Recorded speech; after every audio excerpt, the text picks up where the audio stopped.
మీరు ఈ సాధనా క్రమంలో అంటే అందరికీ ఒకటే లక్ష్యం ఉంటది గురువుగారు. అందరికి ఒకటే లక్ష్యం ఉంటది. ఏంటంటే ఆత్మ దర్శనం పొందాలి అని. మీరేమన్నా అలాంటి ప్రయత్నం చేశారా? చేశాను. బాగా తపన పడుతున్న రోజులు. మాకక్కడ రామకృష్ణానంద స్వామి వారు ఒక ఆయన ఉండేవాళ్ళు.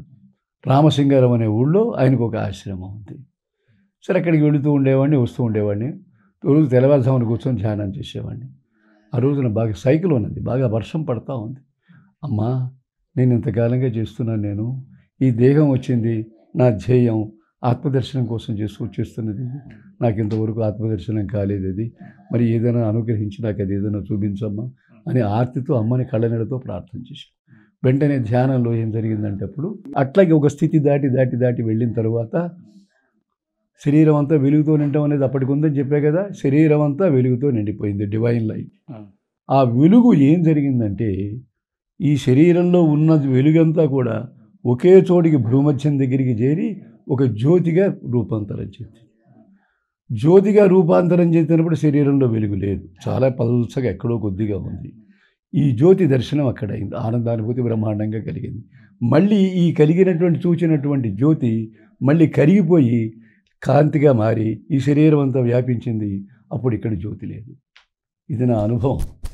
అన్న తర్వాత పెద్దల్ని సంప్రదిస్తే మీకు జరిగింది వాస్తవమే అని చెప్పి అయ్యా, నేను విన్నది జ్యోతి దర్శనం హృదయంలో అవుతుందని విన్నాను, నాకు భూమధ్యంలో అయింది, కాబట్టి ఇది నిజమైన జ్యోతి దర్శనమేనా కాదా అని ఒక ప్రశ్న వేశారు. మళ్ళీ వాళ్ళు సమాధానం ఏం చెప్పారంటే దానికి, అయ్యా, యోగికి భూమధ్యంలో జ్యోతి దర్శనం అవుతుంది, భక్తుడికి హృదయంలో జ్యోతి దర్శనం అవుతుంది అని చెప్పారు. కాబట్టి ఆ అనుభూతి పొందాను. చెప్పండి. కానీ ఇంకొంచెం లోతుగా వెళ్ళిన తర్వాత అసలు అది కూడా దాటి వెళ్ళాలి. ఇప్పుడు శ్రీకృష్ణుడు భగవద్గీత చెప్పాడు కదా గురుగారు. ఈ భగవద్గీత అనేది పూర్తిగా యోగ మార్గానికి సంబంధించిందేనా గురుగారు? కాదు. భగవద్గీతలో మొట్టమొదట్లో 3 అధ్యాయాలు కర్మయోగం చెప్పాడు. మనస్సుని నీ లోపల ఆత్మలో లయం చేయడానికి కావలసినటువంటి దాన్ని ఆత్మ సంయమ యోగం అనేటువంటి 6వ అధ్యాయంలో చెప్పాడు. 5వ అధ్యాయంలో చివరి 2 శ్లోకాలు ఉన్నాయి.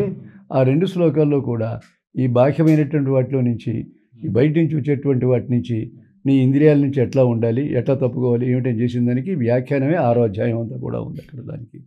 కాబట్టి ఇదంతా ధ్యానంతో సంబంధం ఉంది. కానీ ధ్యానం కూడా ఆగిపోతుంది, చివరికి ధ్యానం కూడా జరగదు. ఎఫర్ట్ స్టేట్లోకి రావాలి. అంటే కర్మయోగము చేసే కర్మయోగం, భక్తి యోగం, జ్ఞానయోగం, ఇవన్నీ యోగాలే. ప్రతిదీ యోగమే అక్కడ. 4వది శ్వాస అనేటువంటిది, రాజయోగం అనేది ఉన్నదే, ఇది ప్రాణోపాసన. అవును. అంటే మన శ్వాస వెళ్ళి ప్రాణంగా ఎలా మారుతుంది గురుగారు? చాలా మంచి ప్రశ్న వేశారు. శ్వాస రూపంలో ఉన్నటువంటిది ప్రాణశక్తి యొక్క భౌతిక రూపం. ఈ శ్వాస భౌతిక రూపంలో నుంచి లోపలికి సూక్ష్మంగా వస్తూ ఉన్నప్పుడు ఈ భౌతిక రూపమైనటువంటి ప్రాణవాయువు కాస్త ప్రాణశక్తిగా మారుతుంది. మారే ఉంది అక్కడ, నువ్వు గమనించగలిగే స్థితి వస్తుంది అక్కడ. ఈ ప్రాణశక్తిని ఎట్లా నువ్వు మొదట్లో కనుక్కోగలుగుతావంటే, అనాహత చక్రం దగ్గరికి వచ్చిన తర్వాత ఆ లోపల ఈ ఊపిరితిత్తులు కదులుతూ ఉంటే దాంట్లో నుంచి వచ్చేటువంటి గాలి నీ ముక్కుల ద్వారా బయటకు వస్తూ ఉంటే దాన్ని గమనించడం. ప్రారంభంలో శ్వాసని గమనించు, శ్వాస మీద ధ్యాస పెట్టు అని చెప్పారు. పెట్టగా ఈ లోపలికి ఏమవుతుందంటే ఇక్కడ ఈ శ్వాసే ఉండదు అసలుగా, లోపల శక్తిగా మారింది. ఈ శక్తి ఆపాదమస్తకం కూడా వ్యాపించి తిరుగుతూ ఉంటుంది, దాన్ని గమనించే శక్తి వస్తుంది. ఆ తర్వాత అదంతా కూడా స్టాండ్ అండ్ స్టిల్గా ఒకటిగానే వస్తుంది, వ్యాక్యూమ్ స్టేట్లోకి వెళ్ళిపోతుంది. ఆ తర్వాత ప్రశాంత స్థితి. సుషుమ్నా నుంచి శ్వాస తీసుకోవడం ద్వారా మన ఆయుష్ని పెంచుకోవచ్చు అని చెప్తారు కదా గురుగారు, అది ఎంతవరకు నిజం? అది సృష్టి క్రమంలో మనకి ఇన్ని సంవత్సరాల వయస్సు అంటే అది ఎట్లా చెప్తున్నారు వీళ్ళంటే, ఇన్ని శ్వాసలు అయితే ఇన్ని సంవత్సరాల వయస్సు అనేది ఒక క్యాలిక్యులేషన్ ఉంది. ఈ జీవికి ఇన్ని శ్వాసలను దాస్తాడు కానీ ఇన్ని సంవత్సరాల వయస్సు అని రాయడు. కాబట్టి శ్వాసలను ఎప్పుడైతే నువ్వు తగ్గించుకోగలుగుతావు ఆయు ప్రమాణం పెరుగుతుంది. మరి ఈ సుషుమ్నాని ఎలాగా వాళ్ళు సాధకులు చేసి శ్వాస అందరూ సుషుమ్న ద్వారానే ప్రయాణం చేయాలని అనుకోవాల్సిన అవసరం లేదు. అది యోగ మార్గం. ఈ పిల్లల పెళ్ళికి ఎప్పుడు ఎంత అవసరం అంతే వచ్చేది, పైన వచ్చేది కాదు నాకు.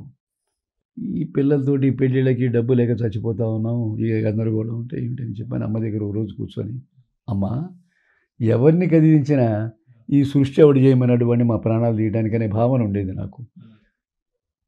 4 ఆడపిల్లలు ఉన్నారు, పెళ్ళిళ్ళు చేయాలంటే డబ్బులు లేవు నా దగ్గర. ఎవరిని ఏమడిగినా ఈ సృష్టి ఎందుకు చేశాడు అని చెప్పంటే వాడి లీల కోసం అని చెబుతున్నారు.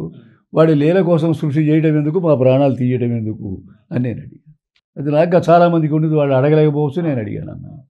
అప్పుడు అమ్మ ఏమన్నదంటే, సమాధానం చెప్పింది ఏంటంటే, ఎందుకో చెప్పలేదమ్మా, నీవంటూ ఉంటే కదా నాన్న అంది. ప్రశ్న ఏమిటి ఇక్కడ, మా ప్రాణాలు తీయడం ఎందుకు, ఈ సృష్టి చెయ్యడం ఎందుకని కదా. అసలు నీవంటూ ఉంటేగా నీ ప్రాణాలు తీసేది. ఫాలో అవుతున్నారా? నీవంటే జీవ చైతన్యం, వాడు అంటే పరమాత్మ చైతన్యం. ఉన్నదంతా వాడేగా, నువ్వు లేవు అసలు, అంతా అదే, వాడు కాంతి ఏదీ లేదు. సర్వం కల్విదం బ్రహ్మ, మత్తః పరతరం నాస్తి కించిదస్తి ధనంజయ, నాకంటే భిన్నంగా ఏమీ లేదు. అయితే సాధనకి అది పనికొచ్చే మాట కాదు. సాధనకి కింద చెప్పాడు, మయి సర్వం ఇదం ప్రోతం సూత్రే మణిగణా ఇవ.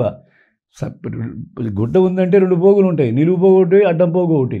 అట్లాగే చరాచర జగత్తంతా వ్యాపించి ఉండబడినటువంటిది ఆత్మ చైతన్యం ఏదైతే ఉన్నదో, మీ జీవ చైతన్యం ఒక పోగు అయితే, ఆత్మ చైతన్యం 2వ పోగు కదా. అక్కడికి 2 కలిపితేనే గుడ్డ అయింది అక్కడికి అది. కాబట్టి అన్నిటిలో ఉన్నవాడు భగవంతుడు సాధన, అన్నిటిగా ఉన్న భగవంతుడు సాధ్యస్థితి. భగవంతుడు తప్పితే ఇంకోటి ఏం లేదు. అప్పుడు ఏం ఆలోచన వచ్చిందంటే నాకు, నీవంటూ ఉంటే కదా అని అమ్మన్నది కదా. అమ్మ మరొక సందర్భంలో చెప్పింది, నాకు కాదు, నీవు లేనప్పుడు ఉండేది నేనే కదా అని ఒక సందర్భంలో చెప్తున్నాము. అంటే ఇక్కడ నీవు అనేది దట్ ఈస్ ఫాల్స్ ఇగో కదా. ఇగో ఎప్పుడైతే డిసప్పేర్ అయిపోతుందో అసలు ఒరిజినల్ అయి యాక్ట్ చేయడం స్టార్ట్ అవుతుంది. ఇగో ఎప్పుడైతే నీకు స్టార్ట్ అయిందో ఒరిజినల్ సాక్షిగా ఉంటుంది, చూస్తూ ఉంటుంది, అది పట్టించుకోదు. నీకు కరెంటు పోయింది, అది స్టార్ట్ అవుతుంది, దాని పేరు ఏమిటి, ఇన్వర్టర్. లేదంటే అప్పుడు దాకా సైలెంట్గా ఉంటుంది. ఇన్వర్టర్స్ కరెంట్ ఉన్నంత వరకు ఇన్వర్టర్ పనిచేయదు. ఇది ఆఫ్ అయితే దాని అవుతుంది, ఇగో ఆఫ్ అయిందే దాని అవుతుంది. ఎట్లా అని అవుతుంది?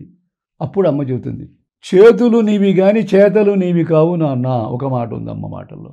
అంటే నీవే చేస్తుంటావు, మీరు చూస్తుంటారు, మీరు మాట్లాడుతూ ఉంటారు, కానీ మిమ్మల్ని కదిలించేటువంటి శక్తి వేరుగా ఉంటుంది. మీరు మీ శక్తిని వేరు సాక్షిగా మీరు చూసే స్థితి ఇస్తుందమ్మ మనకి. చాలా, ఎందుకంటే ఇవన్నీ ఇక్కడ ఇదేమిటి అర్థం, ఇక్కడ నీవంటూ ఉంటే కదా. ఇది బాగా గుర్తుపెట్టుకోండి.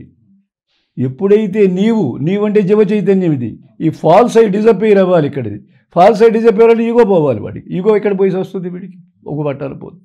దానికి కలవ స్మరణాన్ముక్తి మనం పెట్టుకోవచ్చు. ఇవన్నీ అక్కడికి చేరడానికి మార్గాలే ఇవి.